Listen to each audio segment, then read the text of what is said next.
Agafya by Anton Chekhov. During my stay in the district of S, I often used to go to see the watchman Savvka, or simply Savvka, in the kitchen gardens of Dubovo. These kitchen gardens were my favorite resort for so-called mixed fishing, when one goes out without knowing what day or hour one may return, taking with one every sort of fishing tackle as well as a store of provisions. To tell the truth, it was not so much the fishing that attracted me as the peaceful stroll, the meals at no set time, the talk with Savvka, and being for so long face to face with the calm summer nights. Savvka was a young man of 25, well-grown and handsome, and as strong as a flint. He had the reputation of being a sensible and reasonable fellow. He could read and write, and very rarely drank. But as a workman, this strong and healthy young man was not worth a farthing. A sluggish, overpowering sloth was mingled with the strength in his muscles, which were strong as cords. Like everyone else in his village, he lived in his own hut, and had his share of land, but neither tilled it nor sowed it, and did not work at any sort of trade. His old mother begged alms at people's windows, and he himself lived like a bird of the air. He did not know in the morning what he would eat at midday. It was not that he was lacking in will or energy or feeling for his mother. It was simply that he felt no inclination for work, and did not recognize the advantage of it. His whole figure suggested unruffled serenity, an innate, almost artistic passion for living carelessly, never with his sleeves tucked up. When Savka's young, healthy body had a physical craving for muscular work, the young man abandoned himself completely for a brief interval to some free but nonsensical pursuit, such as sharpening skates not wanted for any special purpose, or racing about after the peasant women. His favorite attitude was one of concentrated immobility. He was capable of standing for hours at a stretch in the same place with his eyes fixed on the same spot without stirring. He never moved except on impulse, and then only when an occasion presented itself for some rapid and abrupt action. Catching a running dog by the tail, or pulling off a woman's kerchief, or jumping over a big hole. It need hardly be said that with such parsimony of movement, Savvka was as poor as a mouse and lived worse than any homeless outcast. As time went on, I suppose he accumulated arrears of taxes, and, young and sturdy as he was sent by the commune to do an old man's job, to be a watchman and a scarecrow in the kitchen gardens. However much they laughed at him for his premature senility, he did not object to it. This position, quiet and convenient for motionless contemplation, exactly fitted his temperament. It happened as with this Savvka one fine May evening. I remember I was lying on a torn and dirty sackcloth, covered close to the shanty from which came a heavy, fragrant scent of hay. Clasping my hands under my head, I looked before me. At my feet was lying a wooden fork. Behind it, Savvka's dog Kutka stood out like a black patch, and not a dozen feet from Kutka, the ground ended abruptly in the steep bank of the little river. While lying down, I could not see the river. I could only see the tops of the young willows growing thickly on the nearer bank, and the twisting, as it were gnawed away, edges of the opposite bank. At a distance beyond the bank on the dark hillside, the huts of the village in which Savvka lived lay huddling together like frightened young partridges. Beyond the hill, the afterglow of the sunset still lingered in the sky. One pale crimson streak was all that was left, and even that began to be covered by little clouds as of fire with ash. A copse of alder trees, softly whispering and from time to time shuddering in the fitful breeze, lay a dark blur on the right of the kitchen gardens. On the left stretched the immense plain. In the distance, where the eye could not distinguish between the sky and the plain, there was a bright gleam of light. A little way off from me sat Savvka. With his legs tucked under him like a Turk and his head hanging, he looked pensively at Kutka. Our hooks with live bait on them had long been in the river, and we had nothing left to do but to abandon ourselves to repose, which Savvka, who was never quite exhausted and always rested, loved so much. The glow had not yet quite died away, but the summer night was already enfolding nature in its caressing, soothing embrace. Everything was sinking into its first deep sleep, except some night bird unfamiliar to me, which indolently uttered a long protracted cry in several distinct notes, like the phrase, "Have you seen Nikita?" and immediately answered himself, "Seen him, seen him, seen him." "Why is it the nightingales aren't singing tonight?" I asked Savvka. He turned slowly towards me. His features were large, but his face was open, soft and expressive as a woman's. Then he gazed with his mild, dreamy eyes at the copse and at the willows, slowly pulled a whistle out of his pocket, put it in his mouth, and whistled the note of the hen nightingale. and at once, as though in answer to his call, a landrail called on the opposite bank. "Well, there's a nightingale for you," laughed Savvka. "Drag, drag, drag, drag, just like pulling at a hook. And yet I bet he thinks he is singing too." "Well, I like that bird," I said. "Do you know when the birds are migrating, the landrail does not fly, but runs along the ground. It only flies over the rivers and the sea, but all the rest it does on foot." "Well, upon my word, the dog," muttered Savvka, looking with respect in the direction of the calling landrail. Knowing how fond Savvka was of listening, I told him all I'd learned about the landrail from sportsmen's books. From the landrail I passed imperceptibly into the migration of the birds. Savvka listened attentively, looking at me without blinking and smiling all the while with pleasure. "And which country is most the birds' home, ours or those foreign parts?" he asked. "Well, ours, of course. The bird itself is hatched here, and it hatches out its little ones here in its native country. They only fly off there to escape being frozen." "It's interesting," said Savvka. "Whatever one talks about, it is always interesting. Take a bird now, or a man, or take this little stone. There's something to learn about all of them. Ah, sir, if I'd known you were coming, I wouldn't have told a woman to come here this evening. She asked to come today." "Oh, please don't let me be in your way," I said. "I can lie down in the wood." "What next? She wouldn't have died if she hadn't come tomorrow. If only she could sit quiet and listen, but she always wants to be slobbering. You can't have a good talk when she's here." "Are you expecting Darya?" I asked after a pause. "Oh, no. A new one is asked to come this evening. Agafya, the signalman's wife." Savvka said this in his usual passionless, somewhat hollow voice, as though he were talking to a tobacco or a porridge, while I started with surprise. I knew Agafya. She was quite a young peasant woman of 19 or 20, who had been married not more than a year before to a railway signalman, a fine young fellow. She lived in the village, and her husband came home there from the line every night. "Your goings-on with the women will lead to trouble, my boy," I said. "Well, maybe." And after a moment's thought, Savvka added, "Well, I've said so to the women, but they won't heed me. They don't trouble about it, the silly things." Silence followed. Meanwhile, the darkness was going thicker and thicker, and objects began to lose their contours. The streak behind the hill had completely died away, and the stars were growing brighter and more luminous. The mournfully monotonous chirping of the grasshoppers, the call of the landrail, and the cry of the quail did not destroy the stillness of the night. But on the contrary, it gave an added monotony. It seemed as though the soft sounds that enchanted the ear came not from the birds or insects, but from the stars looking down upon us from the sky. Savvka was the first to break the silence. He slowly turned his eyes from black Kutka and said, "Well, I see that you're dull, sir, so let's have supper." And without waiting for my consent, he crept on his stomach into the shanty, rummaged about there, making the whole edifice tremble like a leaf. Then he crawled back and set before me my vodka and an earthenware bowl. In the bowl there were baked eggs, lard scones made of rye, pieces of black bread, and something else. We had a drink from a little crooked glass that they wouldn't stand, and then we fell upon the food. Coarse gray salt, dirty, greasy cakes, and eggs as tough as India rubber. But how nice it all was. "You live all alone, but what's lots of good things you have," I said, pointing to the bowl. "Where do you get them from?" "Oh, the women bring them," mumbled Savvka. "Well, what do they bring them to you for?" "Oh, from pity." Not only Savka's menu, but his clothing too bore traces of feminine pity. Thus I noticed that he had on that evening a new woven belt, and a crimson ribbon on which a copper cross hung round his dirty neck. I knew of the weakness of the fair sex for Savvka, and I knew that he did not like talking about it. So I did not carry my inquiries any further. Besides, there was not time to talk.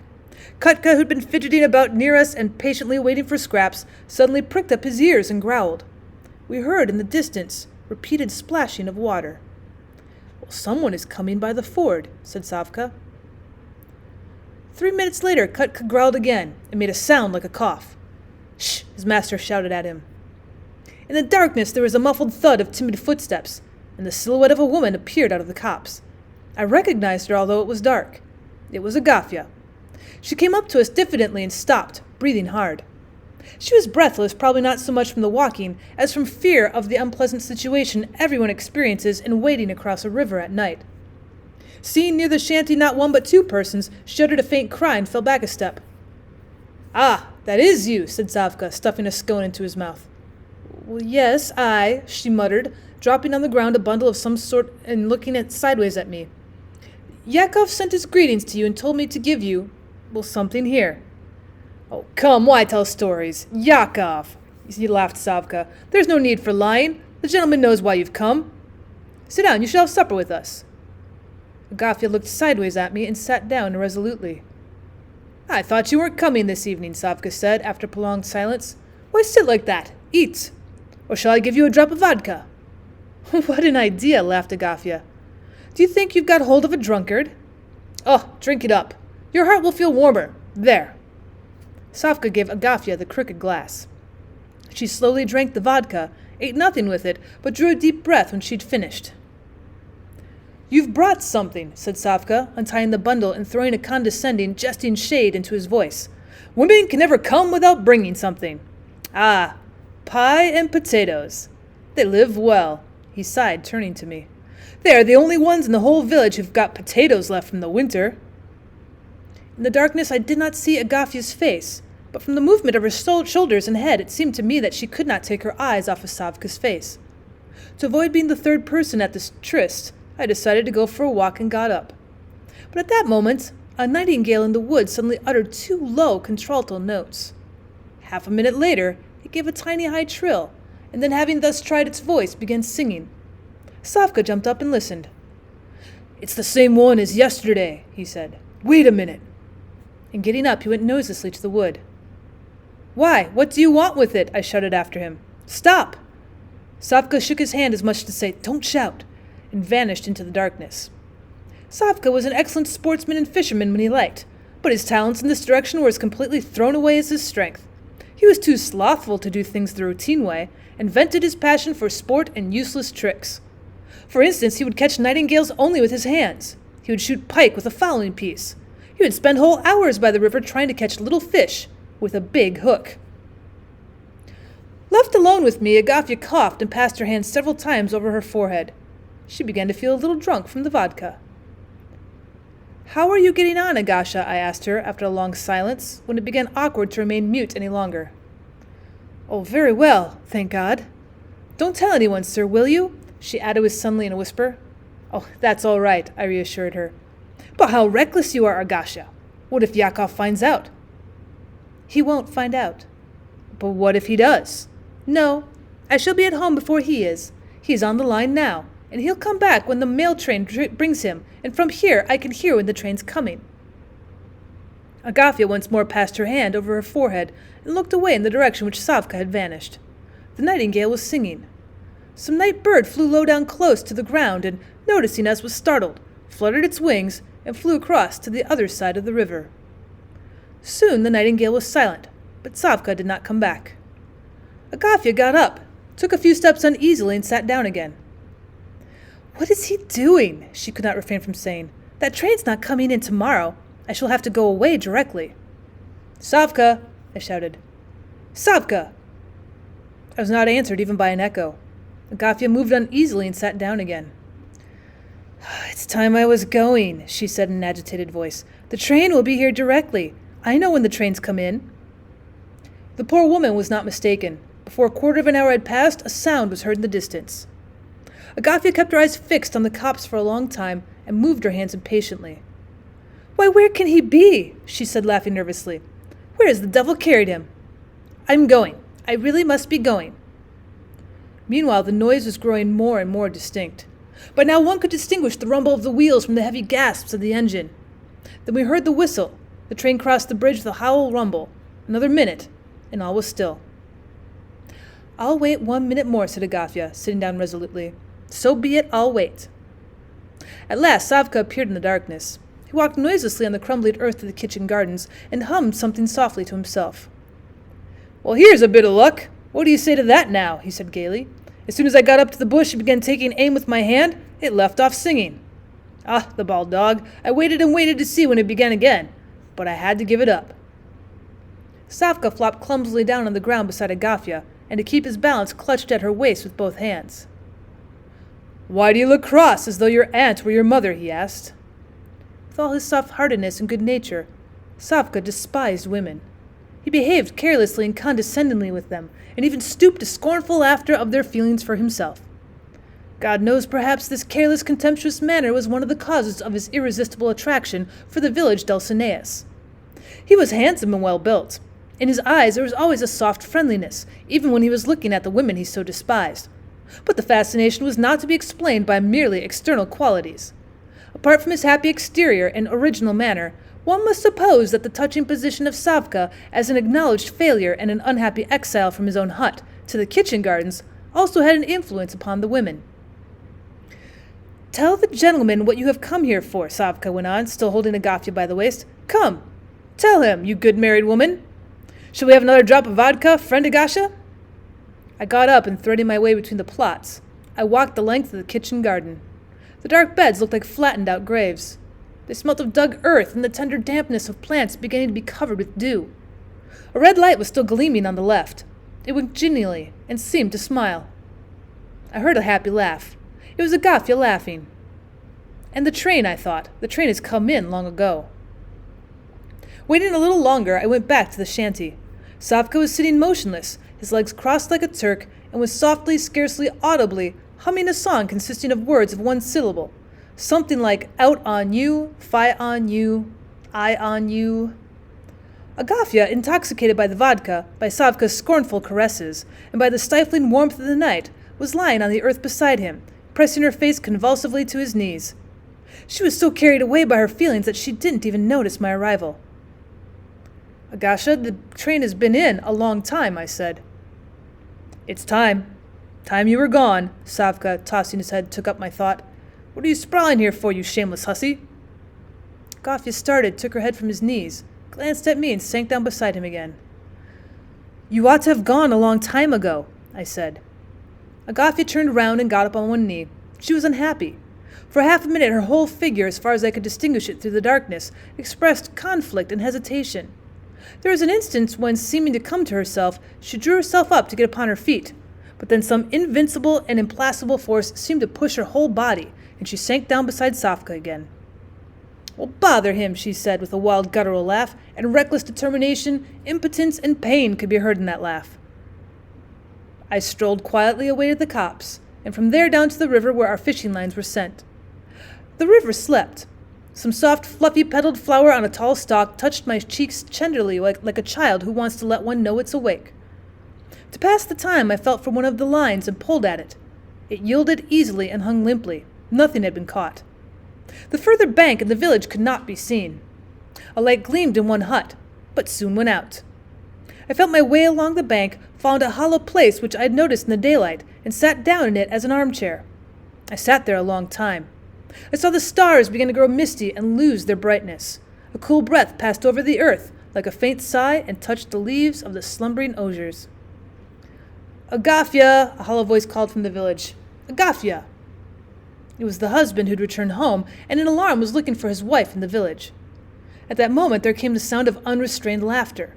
The wife, forgetful of everything, sought in her intoxication to make up a few hours of happiness for the misery awaiting the next day. So I dropped asleep.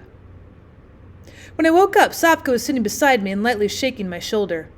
The river, the copse, both banks green and washed, trees and fields, were all bathed in bright morning light. Through the slim trunks of the trees, the rays of the newly seen sun beat upon my back. "So that's how you catch fish?" laughed Savvka. "Get up." I got up and gave a luxurious stretch and began greedily drinking in the damp and fragrant air. "Has Agafya gone?" I asked. "Oh, no, there she is," said Savvka, pointing in the direction of the ford. I glanced and saw Agafya. Disheveled, with her kerchief dropping over her head, she was crossing the river holding up her skirt. Her legs were scarcely moving. "The cat knows whose meat it has eaten," muttered Savvka, screwing up his eyes as he looked at her. "She goes with her tail hanging down. They're as sly as cats, these women, and as timid as hares. She didn't go, silly thing, in the evening when we told her to. Now she'll catch it, and they'll flog me again at the peasant court. All on account of the women." Agafya stepped upon the bank and went across the fields to the village. At first she walked fairly boldly, but then soon terror and excitement got the upper hand. She turned round fearfully, stopped, and took breath. "Yes, you are frightened," Savvka laughed mournfully, looking at the bright green streak left by Agafya in the dewy grass. She doesn't want to go. Her husband's been standing, waiting for her a good hour. Did you see him?" Savvka said the last words with a smile, but they sent a chill to my heart. In the village near the furthest hut, Yakov was standing in the road, gazing fixedly at his returning wife. He stood without stirring and was as motionless as a post. What was he thinking as he looked at her? What words was he preparing to greet her with? Agafya stood a little while, looked round once more as though expecting help from us, and went on. I've never seen anyone, drunk or sober, move as she did. Agafya seemed to be shriveled up by her husband's eyes. At one time she moved in zigzags. Then she moved her feet up and down without going forward, bending her knees and stretching out her hands, and then she staggered back. When she'd gone another 100 paces, she looked round once more and sat down. "You ought to at least hide behind a bush," I said to Savvka, "if the husband sees you." "Oh, he knows anyway who it is Agafya has come from. The women don't go to the kitchen garden at night for cabbages, we all know that." I glanced at Savvka's face. It was pale and puckered up with a look of fastidious pity, such as one sees in the faces of people watching tortured animals. "Well, what's fun for the cat is tears for the mouse," he muttered. Agafya suddenly jumped up, shook her head, and with a bold step went towards her husband. She'd evidently plucked up her courage and made up her mind.